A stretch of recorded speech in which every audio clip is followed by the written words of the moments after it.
your mind is such a powerful tool, right? So you use it to your advantage. And you know, I think as a kid growing up, I was taught to take the word can't out of my vocabulary.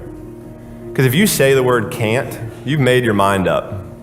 Do something else. You know, like if I say I can't get out of bed this morning, I'm not gonna get out of bed. So I think just those negative words, I think were something that I took out that helped me believe that whatever I put my mind to, I could achieve. So yeah, I guess it's like we were saying, like we tried to keep it simple. As simple as you possibly can do it. Because the more you start complicating things, it's just never gonna go well. Try to be their own person. You know, like for me, like I was never trying to be the next Mark Spitz. I was trying to be the first Michael Phelps. Yeah. And that was my goal. I think when you try to be somebody else, it's almost impossible to be somebody else. So, you know, it's just trying to be the best you that you can possibly be. And yeah, I mean, that's really it. I mean, everyone used the comparison for me and Spitz for how many years, and then that was never the goal of the dream. I didn't even know who Mark Spitz was when somebody first asked me. You know, so it's like, and not because I don't know my history, but that wasn't what I was trying to chase. I was trying to do something to be the first. I was trying to be the first person to ever do something in that sport, or the first person to ever do something at the Olympics of that magnitude. So, you know, my goals were my personal goals, and nobody else is going to stand in the way. Take 5 things and work on those 5 things, and do those really well for a month. After that month, it's going to become a habit, right? So then you can take on 5 or 10 other things. And once you've done that, you can do 5 or 10 other things. And before too long, you're ready to go. You got everything that you need to be the best that you can possibly be. So I think it's the small steps. You know, Rome, the famous saying, Rome wasn't built in a day. I hate hearing that, but it's so true. Because you can't expect something overnight. You have to go through the process of it. And that's the biggest thing. You know, I can't jump out of bed tomorrow and say I want to break the world record with 200 IM. No, I have to do the small pieces to be able to get to that goal. So I think it's really taking a step backwards and understanding what you want, and then figuring out a plan on how you're going to get there. You know, my motto throughout my whole career was dream, plan, reach. Figure out a dream, plan on how you're going to get there, and reach for it. If it doesn't go well, you go back to the drawing board, figure out a different plan. I mean, if you look at the greats, like the greatest in their sports, they started very young. You know, you look at Tiger had a club in his hand at 1. 70-30. 70-30, 60-40. Physical to mental. Yeah, I think it's more mental than people think. Mental. Yeah.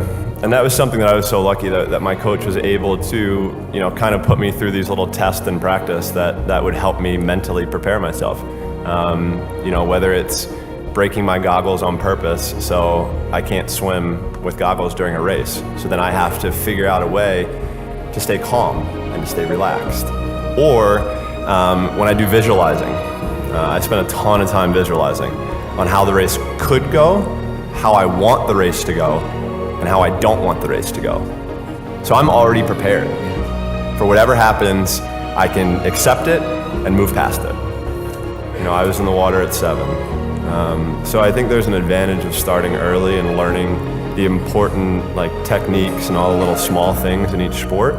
But I'll say as a kid, you know, as you heard me say, like play different sports, do different things, find what your passion is. You know, that's something that, you know, as a dad now, you know, I'm trying to put them into every single sport or every single activity, because you don't know what they're going to gravitate towards. And you know, I think for the longevity that I had, like I can speak to that, it was just the goals.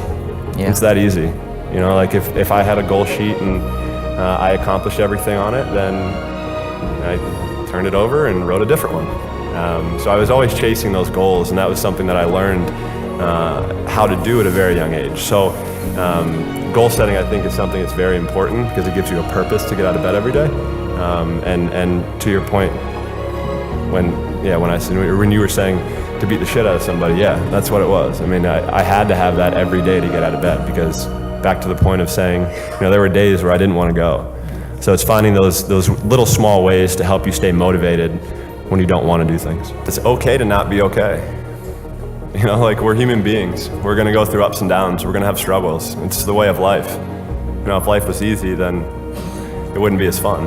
Yeah. You know, so it's you know, we kind of have to have those ups and downs to really be able to learn and grow. And for me, my downs were, like, as I said, some of the scariest moments in my life. But, you know, for a long time, I couldn't look at myself in the mirror because I saw myself as strictly a swimmer, not as a human being. And that's scary. So for me, I had to find out whatever it was that I was looking for and find out who I was.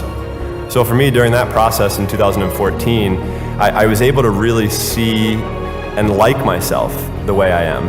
And I liked who I saw in the mirror.